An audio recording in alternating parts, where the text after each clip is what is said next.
From the book Snow Angels by Harriet Loveday, Enchanted Escape. Joe had moved into the little alpine chalet with his parents when he was 8. From the moment he joined school, he and Louis were inseparable. Joe loved going to school, not that he was particularly bothered by learning and schooling, but because he got to spend all day in the presence of his best friend, the one person who understood him and made time for him above all others, intelligent, exuberant Louis. As they grew older, their friendship stood firm. Joe was the stable one, mild-mannered, careful, diligent, measured. He had brown hair, brown eyes, and a nondescript average face that matched his personality.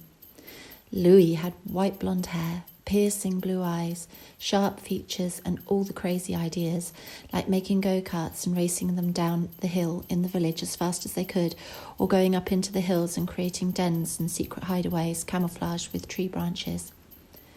Joe and Louis lived for their time together, and it was always fun. Both Joe and Louis's parents commented on their inseparable bond, shook their heads, and wondered how two such different people never grew tired of each other. But Joe and Louis's friendship stood firm. More than that, their compounded memories and shared experiences bound them together through the passage of time. In the chaos of the world, the duo knew that they could always depend on each other, and even if no one else believed them, they would always believe in each other. That was why, despite all reason, when Louis came back from the woods one day and said he'd seen fairies, Joe didn't tell him that such things didn't scientifically exist or to stop making up stories. Rather, they sat together quietly on the swing seat at the end of Louis's parents' balcony, overlooking the summer valley below, while Joe listened and Louis explained. "I went up into the woods to pick wild strawberries for Mum," Louis explained. "I found a new secret spot, a little clearing. It's quite high up. I don't think many people go there." Joe nodded, listening intently to his friend. "Is it far to walk?" Joe asked. "Not too far. I think we should go. I want to show you," Louis said. "You don't think it was a fleeting thing and that the fairies will move on?" asked Joe. "No, the trees all around the clearing were different too, with funny twists and holes. I think it might be a fairy settlement, where they live. I don't know why I didn't see it before," said Louis. "Perhaps it's enchanted. Perhaps they wanted you to see it," reasoned Joe. The friends exchanged glances and Louis looked at his feet. Louis asked, "But why now? Why do they want to show me this now?" Louis raised his eyes to the concerned eyes of his friend. Joe replied, "I don't know, Louis, but I agree. I do think we should go back and check it out again together." Louis nodded, relieved. Joe was practical and sensible. Joe would sort it all out. Perhaps he'd had too much sun or not enough water to drink. Perhaps it'd all been in his head. Perhaps. "Why don't we go camping?" Joe suggested. "You're not afraid?" Louis asked.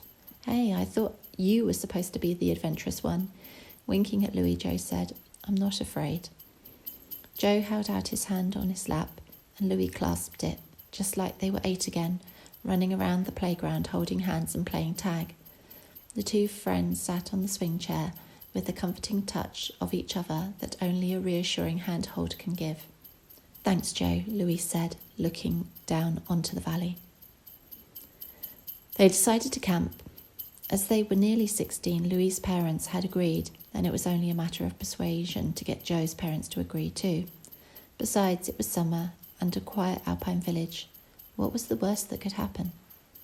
Joe and Louis had great fun unpacking their camping gear next to a very quiet and beautifully green clearing. The trees did look a little twisted, but Joe couldn't see much more than that. They had a small camping stove and tins of beans to cook in the pan, matches for the campfire, a torch, and sleeping bags for their 2-man tent. Both boys had also charged their phones, not only so that their parents could call them and check they were okay, but also to take videos and photos of the fairies when they came. Hopefully that night, although, as Joe reasoned to Louis, they may have moved on. Perhaps they were travelling fairies. Joe and Louis sat out by the campfire and looked out into the night. The stars above them were bright and clear. The moon hung in a little crescent and glowed softly cream. All around them the trees whispered and shuffled. Even if they didn't see fairies tonight, everything around them seemed enchanted, and that was almost enough to feed their imaginations. Waiting until at least midnight, the boys watched the clearing carefully and chatted quietly. Deciding that the fairies had probably moved on, they put out the fire and snuggled up in the tent to get a little rest before the sun rose. It was quiet, dark and still when Louis gently shook Joe awake. Placing his finger over Joe's mouth so that he didn't speak, Louis gently tugged at Joe over to the tent door. Both the boys' heads touched together at the bottom of the opening of the tent. Looking out, they saw the most wondrous, incredible sight. In the middle of the clearing, not more than 20 metres away, the space was alive with fairies. The clearing was lit by tiny lights in multicolours and little dancing people, only they didn't quite look like people due to their thin, spindly arms, very small size, and the addition of wings on their backs. There were so many different types of fairies too. Some were spindly and brown like twigs, some were green and spiky like the fir trees, and still others were as soft as the breeze, almost as if they were made from the air. It was true then, there were fairies. Joe and Louis watched what seemed to be some kind of fairy gathering or fairy party. There was certainly a lot of dancing going on. Some fairies had taken the party to the air and were zipping around. Some were eating little wild strawberries while sat at miniature tables. In their eagerness to eat, they were standing on the table or each other and dripping strawberry juice on their neighbours' heads. Amongst the fairies, one stood out. She was slightly taller than the others. Her gown was longer and appeared to be made of summer alpine flowers, and on her head she wore a twisted crown, almost like twigs of gold encircling her head and protruding upwards from her long brown hair. From the crown fell little glass droplets that looked like little droplets of dew. Some of the fairies around her were bowing or kneeling, however most were trying to gain her attention. One bold fairy invited her to dance. It was the most beautiful thing the friends had ever seen. Without saying a word, the boys lay side by side, watching every enchanted moment. Joe couldn't remember when he'd fallen asleep, but he awoke to the fresh morning air rolling over himself and Louis, where they lay side by side, their heads together at the entrance of the tent, Louis's protective arm draped over Joe. Joe tried to stir without waking Louis and looked out at the empty clearing before them. They had seen it, hadn't they? It wasn't a figment of their imagination. Louis stirred next to Joe. He pulled his arm off his friend's shoulders and looked around disorientated until he remembered where they were, and looking at Joe, gave him a half smile. "You saw it too?" he asked. Joe nodded to his friend in confirmation. "Yes, I saw it," he said, then added, "Completely nuts, though." Joe ran his fingers over his lips, contemplating. Louis waited, knowing that his friend had something important to say. Eventually Joe said, "Louis, I've seen it too. It is real. We did see fairies, but I don't think we should say anything to anyone else, not the other students at school or our parents. I just don't think they'd believe us." Louis followed his friend's thinking. "Not a problem, Joe. Let's just keep it to ourselves." Achy standing up from their bumpy ground mattress, the boys emerged from the tent and stumbled around outside. Louis wanted to start the camping stove to make some tea and breakfast, but Joe wanted to investigate the clearing, and eventually Louis was persuaded to go with him. There was a strange atmosphere, almost as if they were being watched, but looking around the boys could see that they were the only ones in this part of the forest. Certainly they couldn't see or hear other people. Joe and Louis had a thorough search of the trees and the rabbit holes, amongst the grass and under the logs, but they couldn't find anything. They were just about to return to the tent when Joe cried out to Louis, "Stop! Don't put your foot down." Louis obediently held his foot mid-step, while Joe dropped to his knees and, from under the sole of Louis's trainers, rescued a tiny little spiky gold ring, about the size of a thimble. He placed it in his palm for them both to inspect. It wasn't a ring. It was a small, twisted gold crown with delicate glass droplets as fine as the dew. Joe looked around and said, "Little fairies, I have your queen's crown." Everything stopped. The air stood still. The breeze didn't move. Birds stood motionless on their branches. The songs halted while exiting their mouths.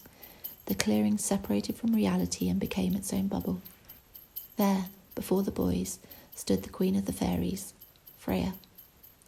Queen Freya was dressed in a gown of silk and cobwebs, and drops of dew adorned her brown hair. Her face had fine features and she had grey eyes. Despite being so small, she was as gracious and magnanimous as any human queen. Joe and Louis fell to their knees before her, and Joe held out his hand with the little crown resting carefully in the palm. "Queen of the Fairies, I have found your crown," Joe said. He averted his eyes as she came towards them. "You may look upon me," she said. Both boys raised their eyes. "My name is Queen Freya." She paused. "You have done me a great service, Joe. I thank you. The fairies will always recognise you both as friends." She reached forward and lifted her tiny crown from Joe's hand and placed it on her head. Then she continued, "For your recognition of honesty, Joe, you will be granted the gift of joining us if you ever should choose. But I warn you, we live an enchanted life. If you join us," and in so saying she indicated around her to the fairies that had gathered at the edge of the clearing and who were clamouring over each other in fascination and fear of the two boys, "then you may never return to your world, for once you enter the kingdom of the fairies, there is no return." What a strange thank you, Joe thought, but he was sensible and recognised it was a kind offer and that Queen Freya was likely quite powerful, so he carefully replied, "Thank you, Queen Freya, I am honoured." The world took a breath and started again. The clearing was as it was before, nothing remarkable except a few twisted trees and a patch of vivid green grass. Joe and Louis turned to each other, their eyes locked in their secret. Without saying a word, they each knew that they must keep this to themselves. With the return to school at the end of the summer, the weather turned, and so did Joe and Louis's fate, none of it for the better. Not only was it the last year before their exams, but a new kid had joined from the city, and he was really, really unpleasant. Most of Joe and Louis's friends recognised and respected their deep friendship. Just as cones belong to pine trees, everyone accepted Joe and Louis as belonging together. It was perfectly natural and nothing strange.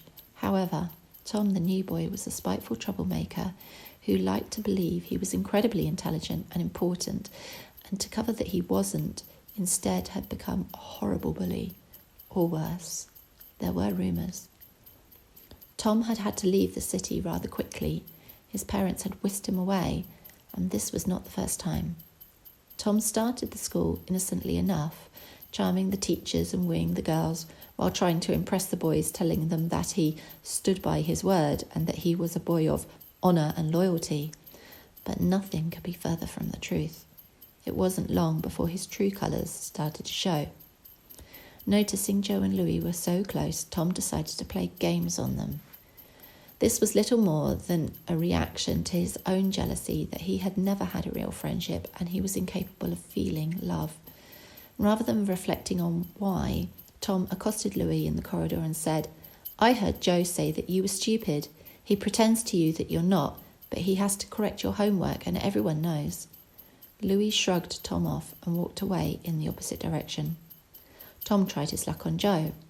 Running in next to Joe after sports, Tom said, "Louis told me you were so boring. You never do anything exciting. I can't think why he'd say that about you. Can you?"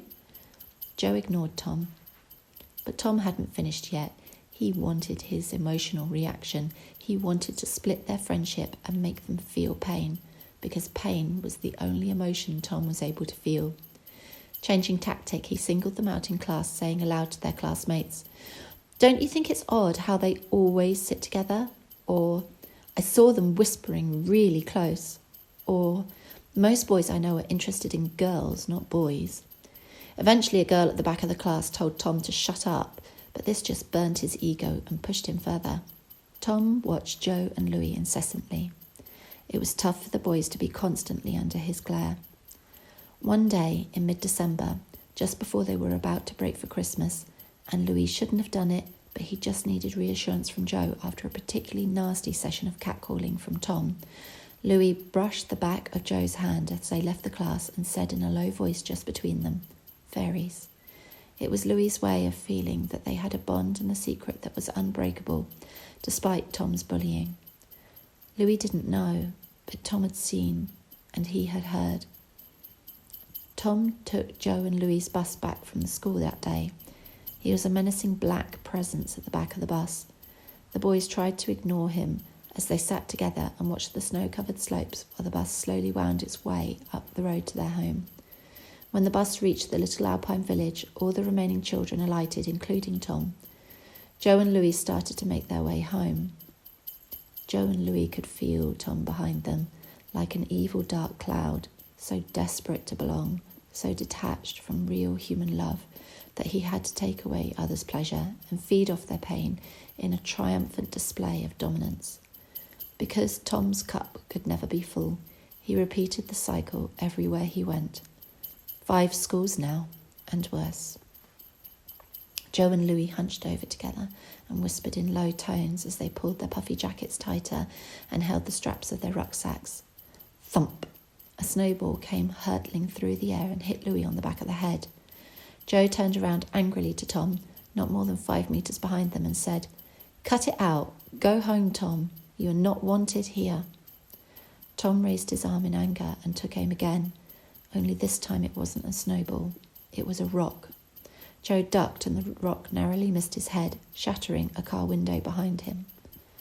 Louis's eyes were wide with fear. He grabbed Joe's jacket and shouted, "Run!" Run the boys did. Up the road, past the gate, up the lane. Ahead of them stood Louis's parents' chalet. His parents wouldn't be home for at least another half an hour, and Louis didn't think he could get the key out in time, so the boys kept running, up, into the alpine woods that they knew so well. Behind them, Tom followed, his eyes wide and thirsty for the hunt. They were high in the tree line now. The snow was thick and deep. Joe would have run forever, but Louis tripped, slipped, and fell a little way. "Louis!" Joe called, and immediately ran to the aid of his friend, but not before Tom got to him first.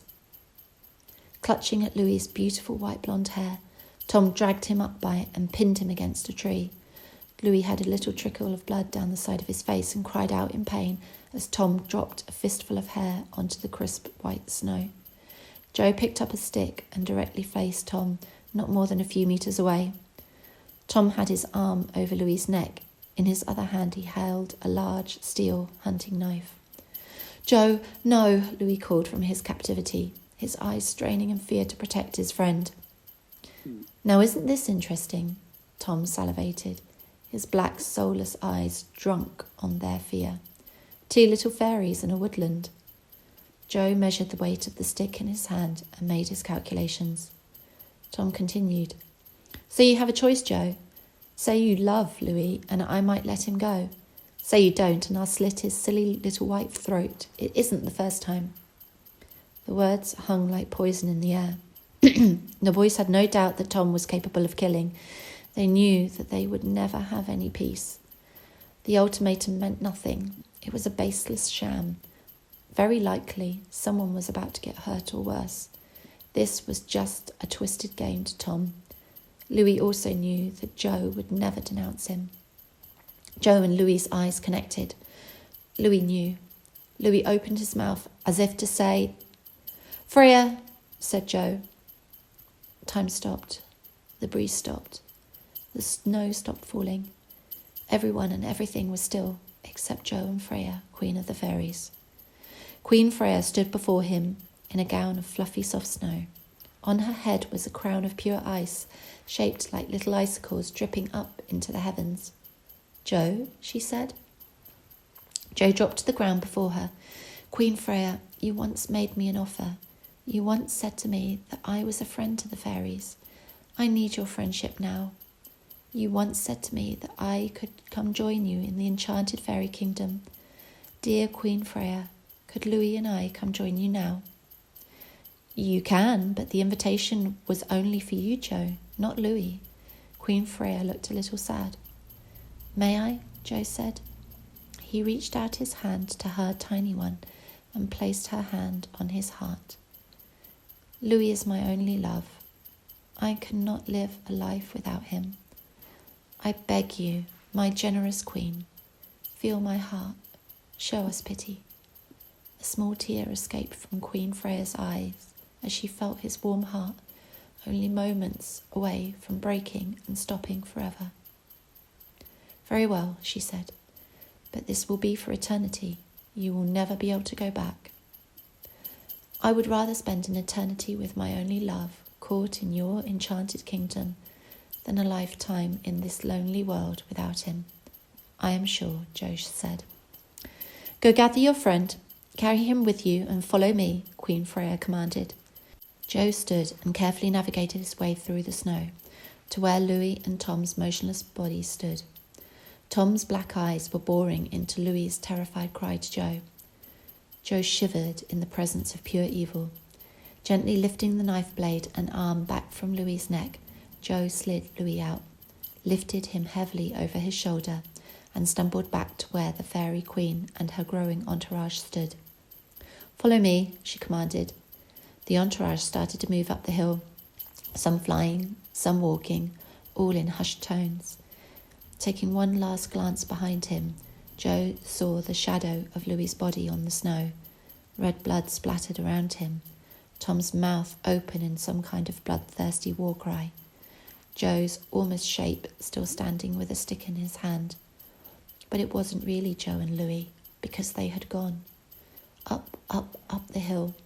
Louis's weight was heavy, and Jo struggled and strained through the snow.